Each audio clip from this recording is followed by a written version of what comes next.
Sholawat dalam sholat yang berdasarkan dalil tanpa sayyidina. Memberikan gelar sayyidina untuk Nabi SAW itu nggak salah, benar, karena beliau adalah sayyid waladi Adam. Beliau pernah mengatakan, aku adalah sayyid bagi seluruh umat manusia. Aku sampaikan ini bukan untuk sombong. Di sini sahih riwayat Muslim. Karena itu menyebut Nabi SAW dengan sayyidina itu tidak benar. Rasulullah sayyidina. Hanya saja dalam redaksi sholat tidak disebutkan kata sayyid. Maka kalau kita kembali kepada prinsip sholat itu ikuti saja dalil, jangan berinovasi. Ya seharusnya jangan kasih tambahan. Kok pintermu keblinger toh?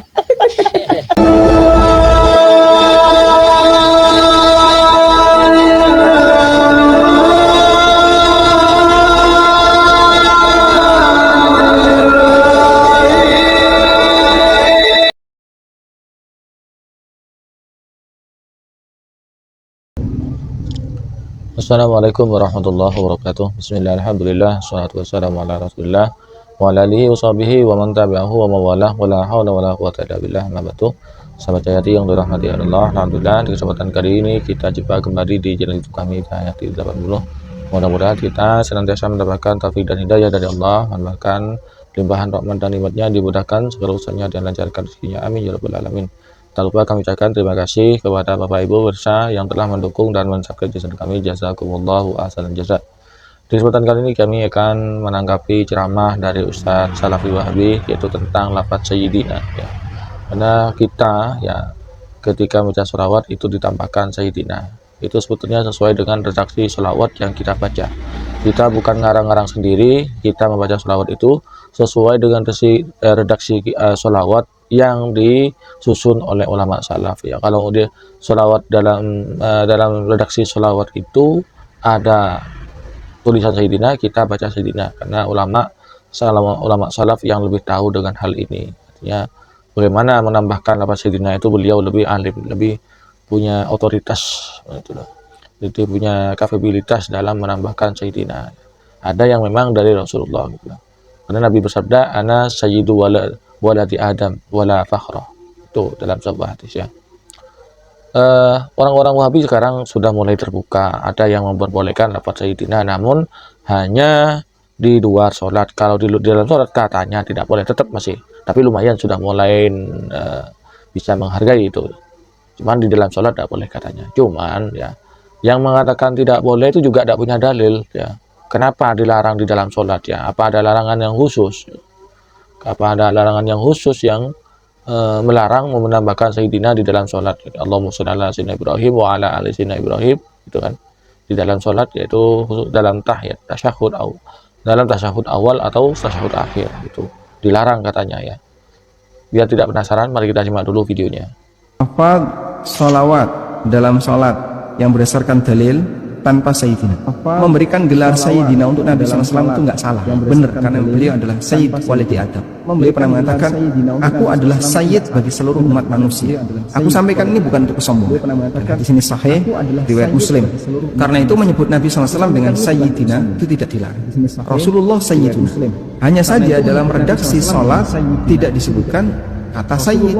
Maka kalau kita kembali kepada prinsip sholat itu ikuti saja dalil, jangan berinovasi. Ya seharusnya jangan dikasih tambahan. Jadi menurut Wahabi kalau ada dalil, tidak ada dalilnya jangan dilakukan. Memang sekilas benar ya, kalau tidak ada dalilnya jangan dilakukan. Namun hal ini bukan tidak ada dalilnya, cuman mereka saja yang tidak tahu dalilnya, miskin dalil, makanya minta dalil. Mana dalilnya, mana dalilnya? Karena miskin dalil. Kalau tahu dalilnya maka tidak akan bertanya mana dalilnya. Satu, dua, mereka mengatakan tidak ada dalilnya karena kalau ya kemungkinan, kalau bukan kemungkinan, ini sudah terjadi, kalau yang dilakukan oleh orang-orang di luar kelompoknya itu tidak ada benarnya di mata mereka, meskipun kita itu punya dalil ya. Karena mereka tidak pernah menghargai, menghormati pendapat dan ibadah orang lain ya. Jadi apapun salah, yang benar hanya kelompok mereka.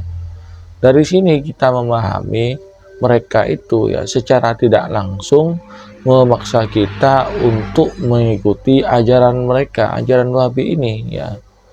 Karena setelah orang-orang yang mengikuti ajaran mereka ya aman gitu. Kita karena menolak, tidak mau dengan ajaran mereka, maka dengan berbagai macam tuduhan ya, alul bid'ah lah, syirik lah, kuburiyun lah, dan lain sebagainya. Yuk kita simak dalil tentang membaca sholawat, menambahkan Sayyidina di dalam sholat.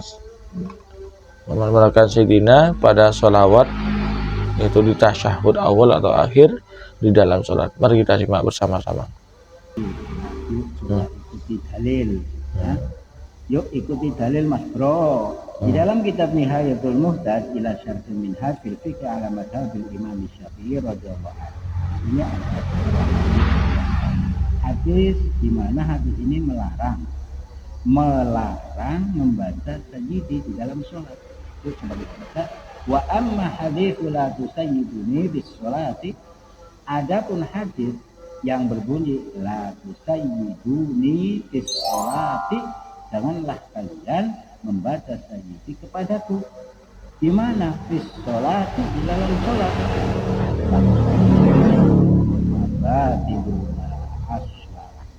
Hadis ini statusnya batil alias tidak ada asalnya. Jadi walhasil kita tetap ketika sholat bersholawat ya, ditambahi sayyidi lah ya bro. Perlu kita ketahui betul hadis ini adalah hadis yang maudhu, kan seperti itu, hadis palsu. Mereka tidak mau dengan hadis dhaif, ternyata yang mereka amalkan justru hadis palsu. Ya beginilah kalau orang yang tidak paham, artinya tidak punya kemampuan untuk memilah-milih hadis, tapi sok pinter, itu sudah ya. Sok pinter, padahal yang mempunyai kapasitas untuk mentakhrij, untuk menilai sebuah derajat hadis itu ulama muhaddis. Yang selain ulama muhaddis jangan sok-sokan, jangan ikut-ikutan seperti itu. Jadi seperti Imam Bukhari, Imam Muslim, Ibnu Majah, Ibnu Dawud, kemudian Imam Nasai, Imam Baihaqi, Imam Hakim, itu sudah pakar ilmu hadis. Maka jangan pakar hadis ya tidak usah, yang selain tidak punya, yang bukan pakarnya jangan sok-sokan menilai sebuah hadis ya. Ini terbukti hadis maudhu yang dipakai, hadis yang tidak ada asalnya. Dari kalimatnya la tusayyiduni itu sudah janggal di sini kalimatnya. Sayyadah yusayyidu lah, itu tidak ada. Itu yang hadisnya hadis palsu ya. Ternyata mereka itu juga doyan kitab palsu. Menambahi kalimat berikut batil alias tidak ada asalnya bro. Tidak ada asalnya. Ya, percaya yang dirahmati oleh Allah ya, yang alhamdulillah yang masih istiqomah di dalam aswaja, mudah-mudahan oleh Allah senantiasa dilindungi dari paham-paham yang menyimpang seperti aliran ini ya. Jangan, mudah-mudahan kita itu tidak terpengaruh dengan casing mereka yang meyakinkan ya, pakai jubah, pakai kamis ya, pakaiannya sampai mengalahkan pakaiannya para anbiya, para aulia ya. Namun kelakuannya seperti ka'amali syaitan, seperti perbuatan setan. Sahabat Cahayati yang dirahmati Allah, demikianlah konten yang kami persembahkan pada kesempatan kali ini, mudah-mudahan bermanfaat. Amin ya rabbal alamin. Dari kami kurang lebihnya mohon maaf. Wabillahi taufiq wal hidayah. Wassalamualaikum warahmatullahi wabarakatuh.